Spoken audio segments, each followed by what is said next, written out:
Assalamualaikum warahmatullahi wabarakatuh.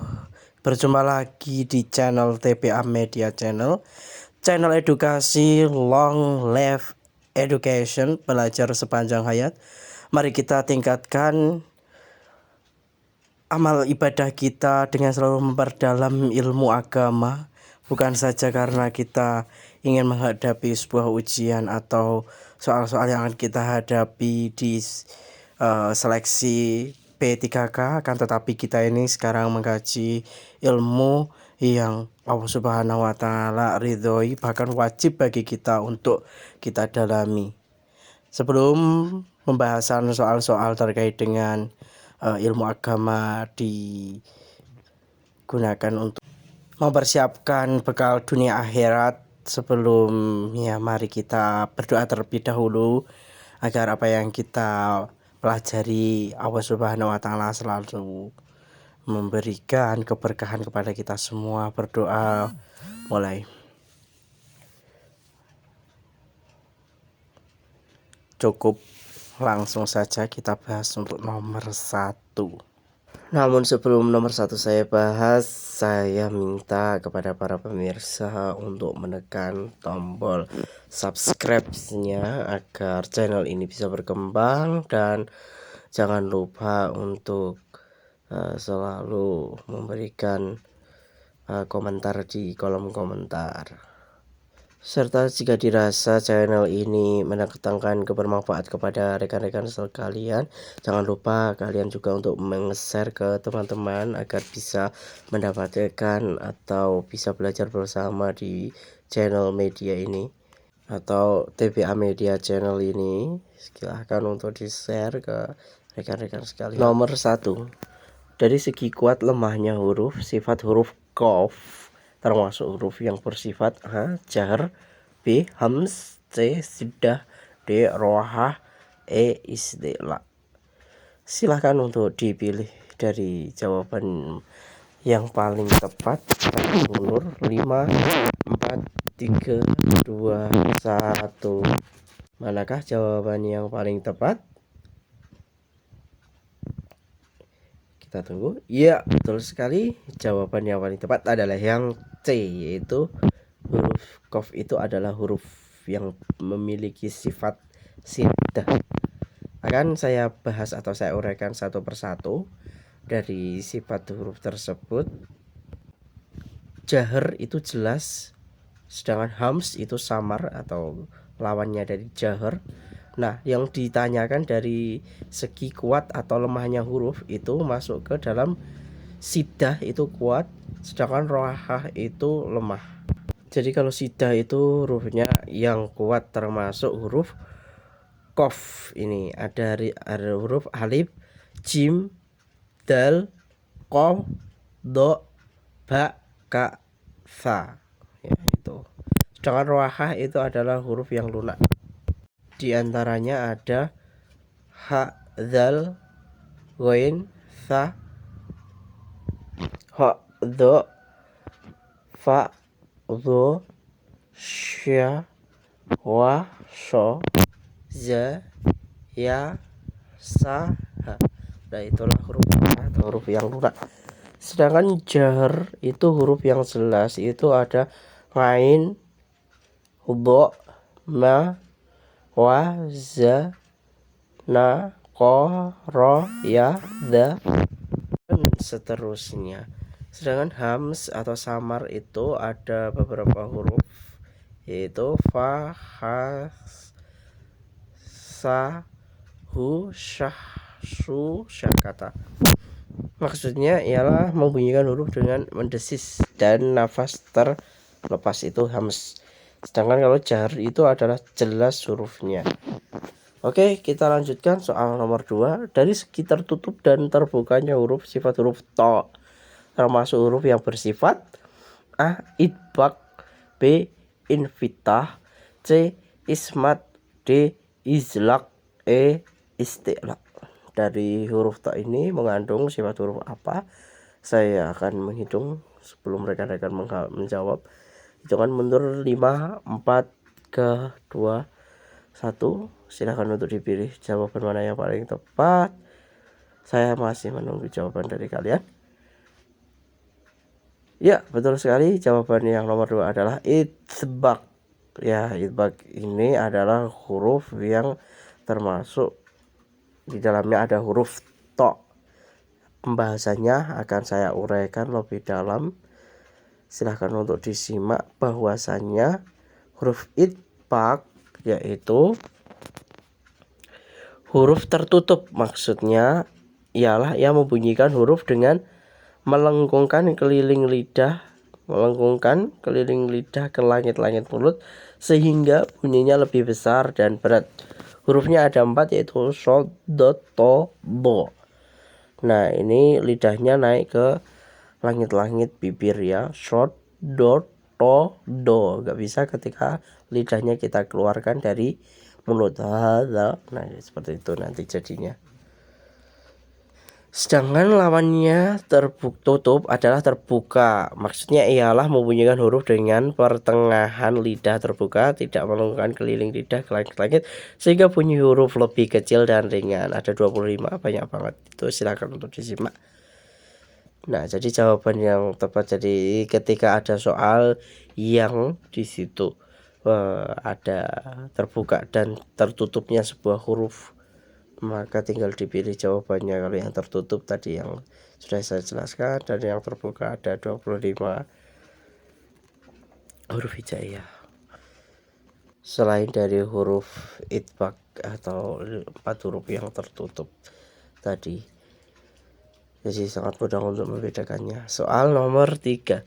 Guru memberikan tugas kepada siswa untuk membuat karangan cerita dari sebuah gambar masyarakat yang sedang gotong royong membangun masjid. Dari gambar dan cerita yang dibuat para siswa-siswi tersebut, kemudian setiap siswa mempresentasikan di depan kelas dan banyak menceritakan gambar yang dikaitkan dengan kegiatan gotong royong di lingkungan rumahnya. Dari metode pembelajaran yang diajarkan oleh guru pada para siswanya menggunakan metode A. Direct learning, B. Contextual learning, C. Cooperative learning, D. Circle learning, jigsaw learning. Ya, kita analisis lebih dalam. Namun sebelum analisis akan saya lakukan, silahkan untuk dijawab terlebih dahulu kira-kira mana jawaban yang paling tepat. Saya akan hitung mundur dari 5, 4, 3, 2, 1. Silahkan rekan-rekan pilih dan saya akan menguraikan jawabannya. Jadi jawaban yang paling tepat adalah yang B, yaitu contextual learning. Karena apa? Kita garis bawahi bahwasanya anak disuruh untuk membuat cerita atau anak disuruh untuk membuat sebuah karangan yang di situ tidak harus sesuai dari teks yang ada, akan tetapi hanya guru memberikan gambar yang menunjukkan seorang yang bergotong royong. Jadi setelah itu siswa ternyata banyak yang menguraikan pengalaman-pengalamannya dari yang diamati di lingkungan sekitarnya. Jadi itu termasuk pembelajaran contextual learning. Akan saya lanjutkan untuk nomor selanjutnya, yaitu nomor 4. Dengan gamelan sekatennya maka dibuatlah keramaian sekaten atau syahadatain, 2 kalimat persaksian kunci keislaman, yang diadakan di Masjid Agung dengan memukul gamelan yang sangat unik dengan langgam lagu maupun komposisi instrumental yang telah lazim masa itu. Keramaian dilakukan menjelang hari peringatan Maulid Nabi Muhammad SAW. Berkat usulan Sunan siapakah yang sehingga sampai saat ini kita masih menemui tradisi sekaten? A. Sunan Bonang, B. Sunan Giri, C. Sunan Ampel, D. Sunan Kalijogo, E. Sunan Gunung Jati. Manakah jawaban yang paling tepat? Silahkan untuk diamati, disimak, dan dipilih dari jawaban mana yang paling tepat. Sebelum nanti saya akan menguraikan jawabannya, saya hitung mundur 5, 4, 3, 2, 1. Sudahkah yakin dengan jawaban yang Anda pilih? Silahkan untuk benar-benar untuk dicermati jawabannya. Akan saya uraikan. Jawaban yang paling tepat adalah usulan dari Sunan Kalijaga. Pembahasannya bahwasanya Sunan Kalijaga dengan gamelan sekatennya atas usulan Sunan Kalijogo, maka dibuatlah keramaian sekaten atau syahadatain, 2 kalimat persaksian kunci keislaman yang dilakukan di Masjid Agung. Dan ini saya masih menemui ketika kemarin saya itu masih kuliah di Yogyakarta, dan di situ diadakan di alun-alun utara, dilaksanakan kegiatan sekaten. Kemudian itu dilakukan pada waktu itu sebelum pandemik ya, jadi itu masih ada tradisi yang masih turun-temurun hingga saat ini masih kita dapat nikmati. Itu berkat usulan dari Sunan Kalijogo. Akan tetapi kadang kita hanya tahu hanya perayaannya saja, padahal sebelum acara sekaten dimulai itu ada sebuah upacara adat tradisi yang tadi memukul gamelan, dan di situ ada lirik-lirik lagu nuansa keislaman Jawa yang di situ sebenarnya untuk mengajak orang untuk masuk atau tertarik agar masuk ke dalam ajaran agama Islam. Itulah yang dinamakan dengan akulturasi budaya, yang di situ ajaran agama Islam membaur dengan budaya setempat sehingga orang-orang banyak yang respect, seperti itulah bahasanya, sehingga dia banyak yang masuk ke dalam ajaran agama Islam tanpa ajaran agama Islam tersebut bertentangan dengan budaya yang ada. Akan tetapi datangnya ajaran agama Islam itu membawa rahmatan lil alamin bagi seluruh makhluknya, dan yang sangat mudah sekali untuk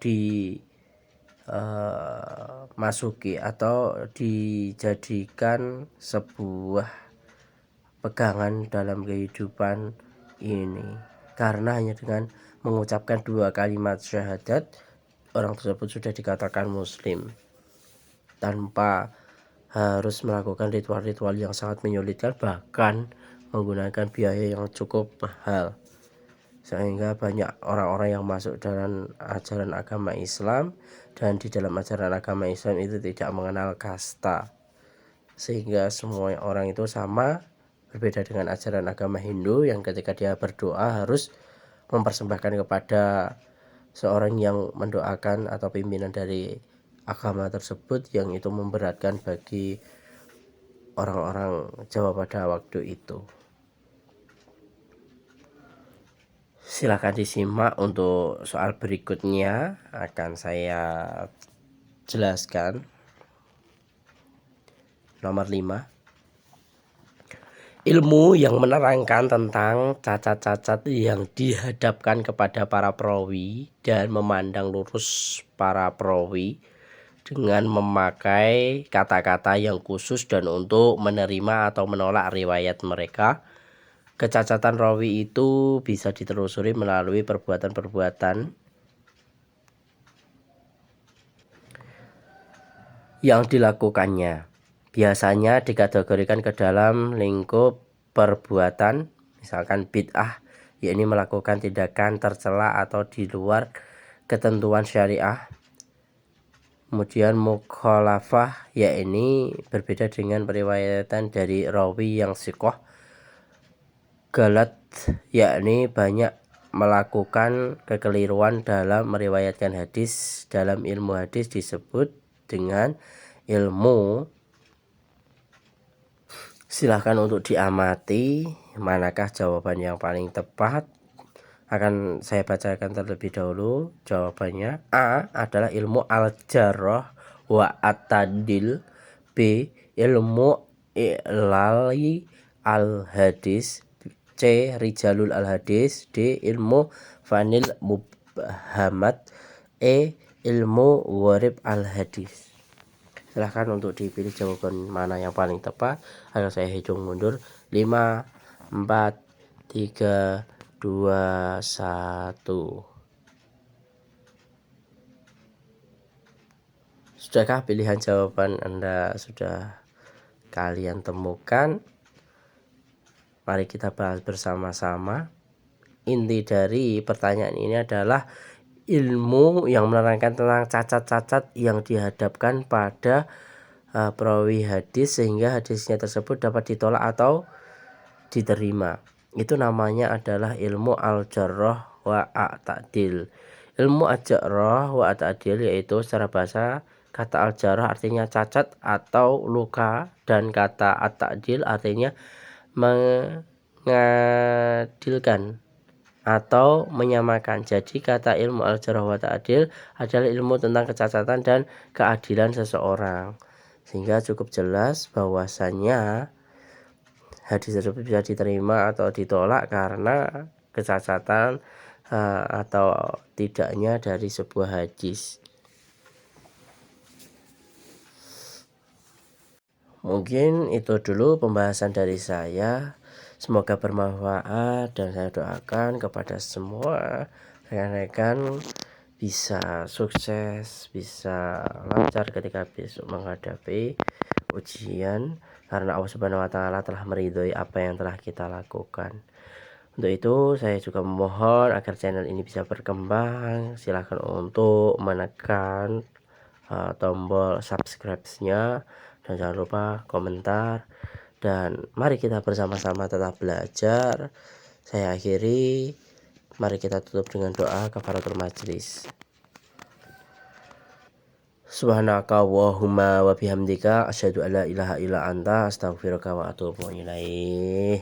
Assalamualaikum warahmatullahi wabarakatuh. See you next channel.